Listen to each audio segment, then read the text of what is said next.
Hi, this is Dave, and before we get to the show, I wanted to ask you a favor. One of our goals this year is to grow the show so that What Does Star Wars Mean to You reaches more listeners. And that's where we're asking you for help. And it's really easy. Wherever you listen to us, please hit that subscribe button. If you're liking the show, give us a 5-star rating and review on the platform you listen to us. We make a lot of fun of the algorithm and the smash that button thing, but it really does help us get noticed by new fans. And if you want to join in on the conversation, find us on social at Star Wars Mean to You. That's Star Wars Mean, the number 2 in the letter U. Now, let's chat some Star Wars. Hello there, this is Elora, and I'm a prequel trilogy kid.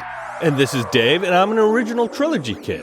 And you're listening to What Does Star Wars Mean to You? The show where we talk to all kinds of fans of the franchise, from industry insiders to indie artists, from obsessive mythologists to mega collectors, all for one goal, to take the hate out of the debate by focusing on one fan at a time to find out, what does Star Wars mean to you? Plus, it's just fun to chat Star Wars. Yeah. So, if you want to get in on the conversation, you can find us on social at Star Wars Mean to You. That's at Star Wars Mean, the number 2 in the letter U. And please subscribe and rate the show. It really helps us get the word out there. And, that's what the world needs, is one more Star Wars podcast. It is. And I think that ours deserves that slot. Yes, that's exactly right. Of all the Star Wars podcasts out there, right now, ours deserves the slot. Yeah, just add us into the rotation, even if we're at the bottom of your rotation list. We would love to just be there. We'd love to be present. Yeah, just hit play and walk away. That's all you gotta do. Yeah, I mean, just support. Just any kind of support's good. It's good for us. I think that should be a t-shirt. Yeah. Hit play and walk away. Hit play and walk away. What does Star Wars mean to you? Yeah, exactly. So last week we spoke with Ryan, who is a close friend of Chewie, which was very fun. Yes. And this week we thought we wanted to do a deep dive on Wookiees to pay homage to Chewie, who is our favorite Wookiee. I think he's everybody's favorite Wookiee. Where do they originate from? What's their history and culture? And what do we maybe just not know about our favorite furry warriors? And we're not talking about Ewoks, we're talking about Wookiees. Yes. I shouldn't have used that line again. You're right, because Ewoks, I think, are some of our favorite furry warriors. Oh, that's true too, but that's okay. Yeah, so we just thought we'd do a deep dive. Maybe things that, we pulled out things that were maybe new or interesting to us. We, by no means, are doing a full kind of assessment of Star Wars Wookiedom and in every intimate detail of that. I think we know a lot about Chewie and his story, and especially his relationship with Han. But just like the Ewoks, I kind of realized we don't actually know a lot about. I should speak for myself. I didn't know a lot about Star Wars Wookiees. Yeah. I don't know a lot about Star Wars Wookiees. I remember I was reaching out to someone who runs social for the Peter Mayhew Foundation, and they started following us. And I was really pleased. And I had to Google, what is a group of Wookiees called? Because I wanted to find out, I wanted to say something like, hey, thanks for welcoming us into and it's Grove. Thanks for welcoming us into the Grove. Oh my God. I love that. That did not come up in my research. That's so cute. It's the perfect thing to describe a group of creatures primarily from a tree planet. Yeah. Of course they would be a grove. That pays homage to some of what we did learn about them as being from their planet of the trees. Yes. But we'll go back a little bit to their origins. So I learned that Wookiees are a species of humanoid known as the people of the trees. So there you go. They are a grove when they are in a group. Yes. I just learned that now. They are native to Kashyyyk, which I hope I'm pronouncing correctly. I think so. I mean, look, what I love about Star Wars is every pronunciation can be a colloquialism or the way you pronounce it. There's Han and there's Han. People say Han? Yeah, Lando Calrissian. Oh, I did not know that. Oh, right, of course. Yeah. So I think that should give us a little leeway of whether it's Kashyyyk or Kashyyyk or Kashyyyk. I pronounce it slightly different every time I say it, just because I think that's funny. But I think Kashyyyk. Okay. Or I feel like that's Kashyyyk. our next t-shirt. Every pronunciation matters. So Kashyyyk, I'm going to say Kashyyyk for the purposes of today's episode, is known for its swamps and its forests. It sounds like a place that Shrek would live, and also, yes, where you would find Wookiees. I thought it sounded like a very inviting planet. So the Wookiee consumes a diet of 3,500 to 6,000 calories a day. That is so many calories. They're omnivores, which I love an omnivore. They consume wild plants, berries, and meat, preferably hot and with spices. Oh, wow. They are a bougie forest creature, and I love that for them. They camp like I camp. Oh. There's our next t-shirt. They camp like I camp. There it is. They have extendable claws, which made me, like, I actually didn't... And I think a lot of creatures have, like, extendable claws, but when I first read this, I immediately thought Wolverine. Yes. Because I feel like the Wookiees' extendable claws are going to be way more badass than that of, like, the house cat. Yeah. If Chewbacca had Wolverine claws, that would be an amazing action sequence. It's just him going up against all these stormtroopers. Well, so that's an interesting fact, because I wondered to myself, if they have such, like, dynamite extendable claws, why did we never see Chewie rip apart a stormtrooper? Well, it's because it violates the Wookiee honor code. They're only to be used for climbing. You can't use them for anything else. And I just think that's very interesting. In all the depictions that we have of Wookiees in the Star Wars universe, there's a lot of joking about them tearing people apart, like ripping a limb off. But that's all kind of, the subtext to that has to do more with their strength and not their claws. Yeah. And it's like, even under duress, they won't violate their honor code. And I just think that that's so fascinating. That's really amazing. I don't know what an outcast Wookiee is, but I'd be that guy who is like, devotee over there. Devotee.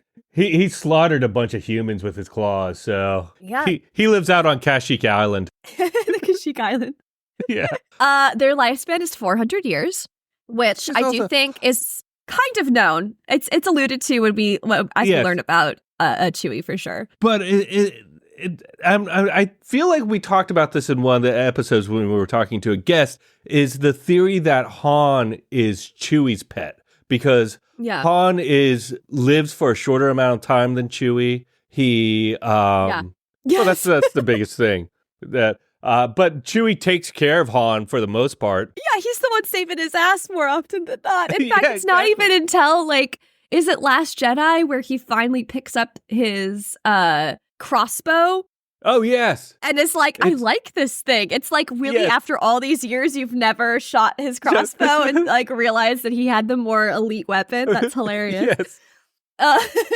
It was Force Awakens. It was Force Awakens and that happens? Okay. Sorry. I am Captain Tangent at the moment. No, our minisodes are ours to do with what we want. This is ours. So this made me laugh. Their primary language is Shiriwook, I think is how you pronounce it. Shiriwook. It's probably how it's said, not as though I'm speaking it phonetically. But they understand, and this is what made me laugh, Galactic Basic, which is English, but I just love that in the Star Wars universe, it's just known as Basic. If you, like... It's Basic E. But they cannot speak it because of their vocal structure. So it's actually like their anatomy and their physiology is what prevents them from speaking languages other than Shiriwook, which I thought Shiriwook. Shiriwook was a like a 1950s song. Do you love the confidence that I said that with too? Like, oh yeah, like I fucking actually knew. That's exactly what you were saying. And I did not. They have Shiriwook. They have 150 words for wood, but no word for artist because they view their carving skills as a survival skill and not a talent.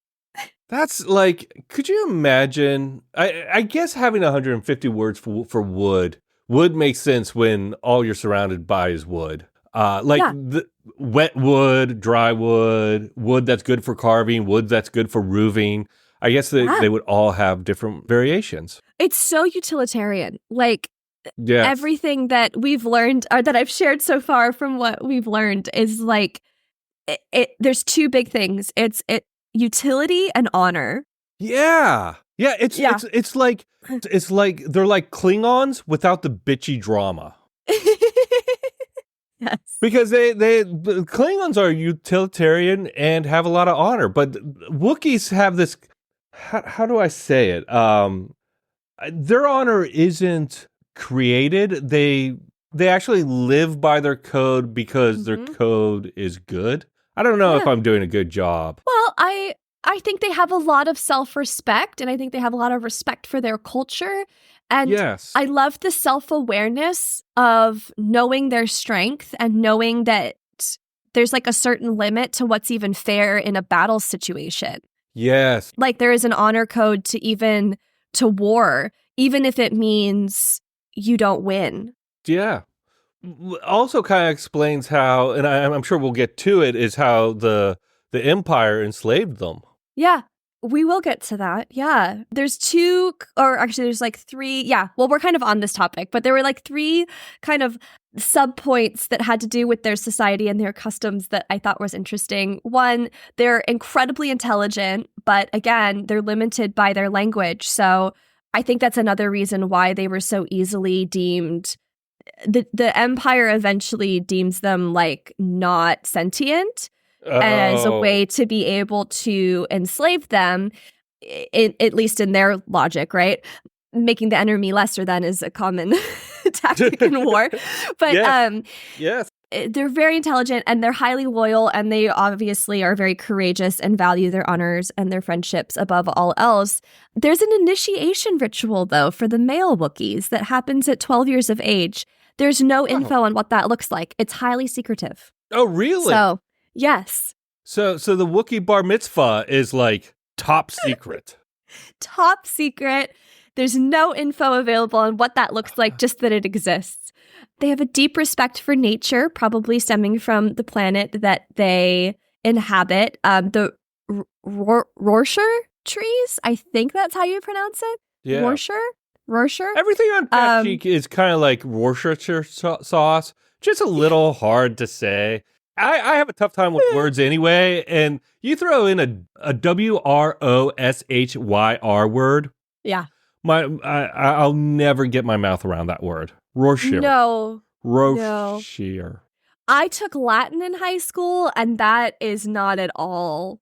Yeah, there's no root Latin in that. There's no root Latin in that I can try and sound out.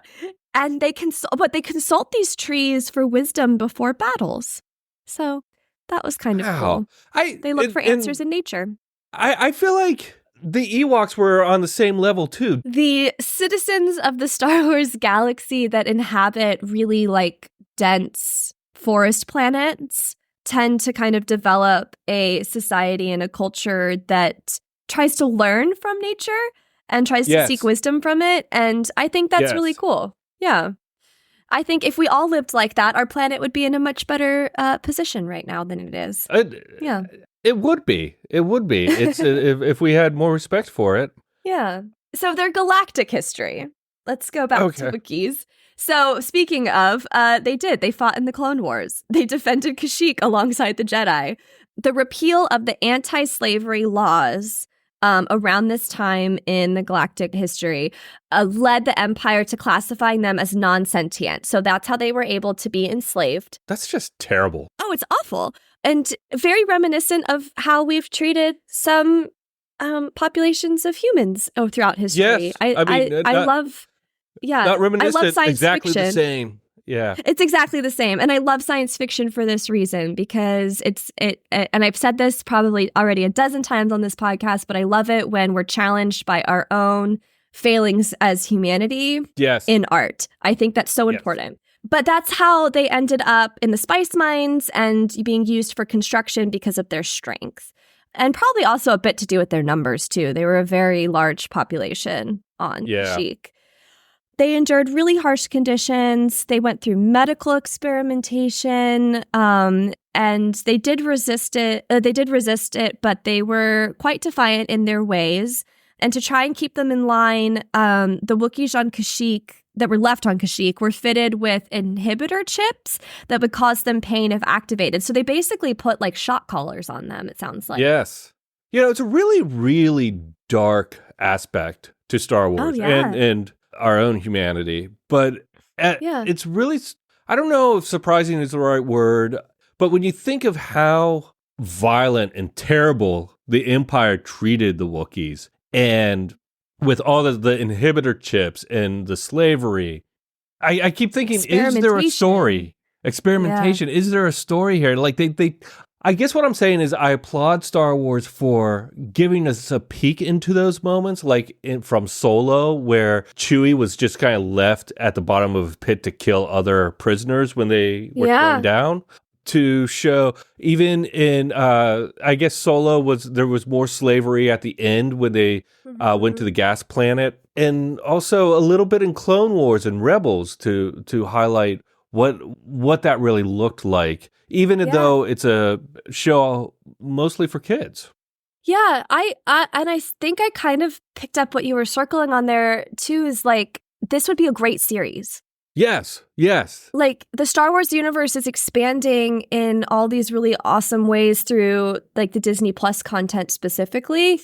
And even, I think in any medium, animation or a live action, like I think a mini series on Wookiees within this period of time in the Galactic Empire would be so powerful. And it'd be really cool to see more. And this is no shade to anything that Star Wars has made for us because I love it all. But it would be really cool to get stories from perspectives of more of the like quote unquote alien creatures of the galaxy versus the human stories. I'd really enjoy that. Yeah. I agree. If you're listening, Disney. Yeah. Listen, Lucasfilm, have I got a show for you? So, yeah, they were fitted with chips, and they learned quickly that the most efficient way of preventing like wide-scale uprisings versus just simple acts of defiance here and there was to threaten the clan and family members, so particularly the younglings. They went after the kids. Yes. Well, the dark side likes to go after younglings. It's like the first. It's their first thing. It's true. Like, attack the kids. Attack the kids, enslave the kids, make the kids clones. Like it's absolutely outrageous. Wookiees would very willingly rip a stormtrooper in half, but they wouldn't do that if it meant subjecting others. And so there's that honor code again. In the early days of the Empire, so I kind of wanted to dive into a little bit of like their allyship because I think I knew of this, but like I didn't really know this story in depth. On the outer rim planet of Lasan, home to the Lasat people or Lasat people. I think it's Lasat. All pronunciation matters. All pronunciation matters. I gotta stop correcting. I just gotta go for it and own it. And let Twitter tell me I'm wrong. Was brutally devastated by the Empire because they dared to question this new regime. So this entire planet was just under attack and under siege. Unable to just stand by and watch, the Wookiees. Some of the Wookiees actually went to Lasan and fought the Empire with the weapons that they forged from the Rorschach trees. And in many cases, kind of like, sacrificing their own life in order to protect the people of Lasat. And so a lot of those folks were able to escape the genocide and survive in the wider galaxy. So I liked that story as like an example of protecting your neighbor. Yes. Yeah. Yes. And it's also interesting how like that honor speaks to the power and the value of family. Because that's what I feel like that's where it's all based is they're kind of like family / clan first and their culture springs up from that. Yeah. One of the main characters that got that was rescued from that Lasat battle was Garazeb or Zeb. Who was on the Ghost team. So that was how that character ended up becoming a larger part of the Star Wars story was because of the Wookiees that came to rescue his defense. Yeah, his people's defense, I should say. Which is also another like small kind of bit of trivia. Which this is what I love about Star Wars is Zeb is based on an early design of Chewbacca from 1976. That's cool. He was one of the contenders to beat Chewbacca, I guess. But he didn't get the part. They called him up years later, like 40 years later, and said, "Hey, sorry you didn't get Chewie, but we got this part of Zeb for you in Rebels. You want to do that?"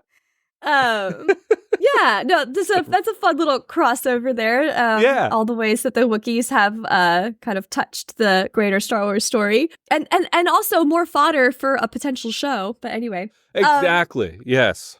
We already kind of talked about how Chewie, of course, our most famous Wookiee, met Han, and I think that this is already pretty well known. Like in canon, he's met in the pit, and they kind of rescue each other, right? Yes.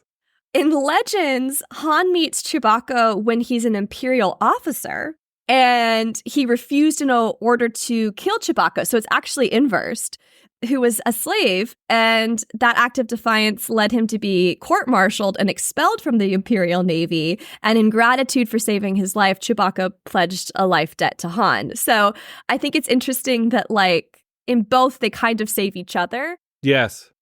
The idea of Han as an Imperial officer made me laugh pretty hard. I always liked that story that Han was being defiant and Chewie was being defiant in a way.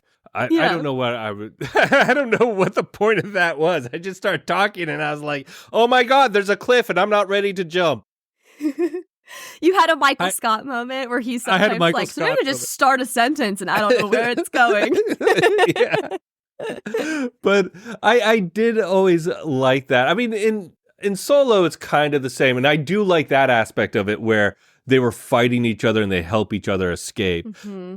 Although I have to say, Chewie just throws in that life debt to Han for helping him escape when Chewie did some of the work himself, too. So Chewie did a lot of the heavy lifting in that scene, let's be real. Yeah. Yeah, exactly. But there's that loyalty and friendship symbol, right? Like, I mean, that's hardwired in their DNA. That was like some fun facts that I learned about Wookiees this week. I love them as a symbol of what we just said, of loyalty and friendship. And I think their honor code is fascinating. And I love the representation of like nature and the environment. Yes. I love anytime that kind of harmony creeps into Star Wars, and their willingness to just go out and sacrifice for their neighbor because they know that the bigger picture requires everybody to live in harmony. There's that word again. Yeah. No, absolutely. And I totally agree with that. It's really fascinating because, Chewbacca was such a interesting and like a character who appeared to be one thing, but was actually another thing. He appeared to be a big, hairy dog. He was actually a very loyal, faithful, but intelligent, strategic, mechanical, sentient being. And it's interesting to like see within Star Wars, like what the larger community of Wookiees are like. Mm-hmm. And I would like to see that series. Here's a random I don't know how question. they would get around the language because it would just be a bunch of like, Yeah. So would there be subtitles or would there be like English speaking other characters who go, you know what? You're right. Maybe we should have a vote on that. That's so funny that we both came to that realization at the same time because I did not think about that earlier when I was like, I want to see these stories. Of course, like that probably has been a bit of a prohibiting factor. It's like, how do you convey Wookiee I without the show just being nothing but screech? There was a character whose vocal cords were messed up, so he was able to speak basic. There was a Wookiee character, and I don't remember. I think it was in the Timothy Zahn novels from 1990.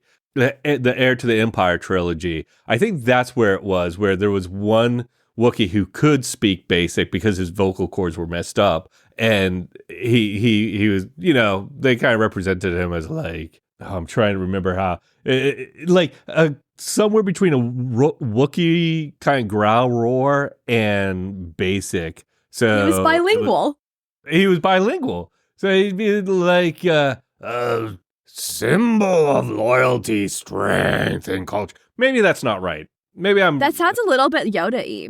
Yeah, I know. As soon as I started, I was like, oh, this is Yoda. Hey, maybe... Like, symbol of loyalty, strength, and cultural richness in Star Wars. Yes. Maybe it's a story of the people of Lasat. Maybe it's a little bit of like Zeb's story and like the greater story of those people, and you could interweave what was happening on Kashyyyk around that time, and then like bring them in that way. That way, it's not exclusively Wook, Shiri Wook. Yeah, I was like, wait, don't say Shiruki again. Shiri Wook. Shiruki. I gotta say, I like Shiruki more. Yeah, it's better. I know. It's gonna happen. There's our other T-shirt. That's now our 4th T-shirt reference today. I think we need to make merch. Yes, Shiruki. That's what you get at BJ's for dessert. The Shiruki. I like what you just kind of were alluding to, which was the similarities between Han and Chewie. About both being very kind of misunderstood characters. Yes. Yeah. But yeah. And they are like, I'm trying to think more. It's really hard to separate canon and legends in my head sometimes. And see, I haven't dove into legends as much, so that's interesting to me, learning about the legend stories. Yeah. I think it's interesting to me that they're both loners that found each other and were like, you know what, this works out pretty good. Yeah, they found family in each other, but also like, they're really rough around the edges. And I think they're both understood as one thing, but end up being something completely different. I wonder if Chewbacca is how he's perceived by the Wookiee culture. Are they kind of like, oh, he's a little bit of an outsider because he goes out and lives amongst humans and other aliens, or if he's is he the Well, is there a lot of Wookiees still left on Kashyyyk that are thriving to even kind of form that opinion at that time? I don't know. That's a really good question too. That would be maybe the series is about like post-Empire rebuilding. Yeah. Ooh, it's a series with flashbacks, and people who just watch Acolyte are probably freaking out right now. But it's about the rebuilding of Kashyyyk, and you flash back to the destruction, so you're like doing a counterpoint throughout the series. That would be cool. I know we do need to do a mini-sode at some point on the Acolyte, because I have thoughts, and that is also one of the most like. That is one of the coolest depictions of Wookiees in the Star Wars universe. And we hardly get to know him. And I have problems with that. That's the thing. I think that's what I'm getting to is I want to see a little more in-depth story just about a Wookiee and what he or she is like in their day-to-day world. Yeah. Kanalka was such a cool character. And it was so short-lived.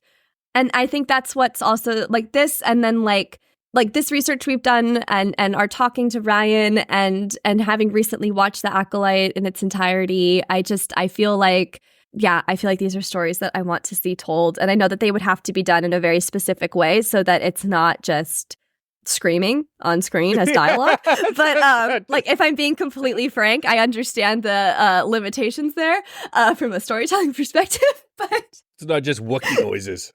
Yeah, I think that would be pretty cool. And I think there's ways around it. And I overall, I enjoyed The Acolyte, but I would have loved to have seen more of, I don't know, I feel like they teased some characters and then they took them away from us. And I know that was partially the point, but as somebody who's waited for so long to get more stories around the galaxy, that was a big kind of disappointment too. Yes. So that's what Star Wars means to us this week. What do you think? Like, what are your thoughts about Wookiees? Do you like the idea of the life dead? Is Han Chewie's pet? What factoids did we miss? What's really interesting that you know about Wookiees that maybe we didn't find, or maybe we decided not to air, and we should have? Yeah. So, join us on social at Star Wars Mean to You. That's at Star Wars Mean, the number 2 and the letter U, and get in on the conversation with us about it. Yeah. May the Force be with you. And with you.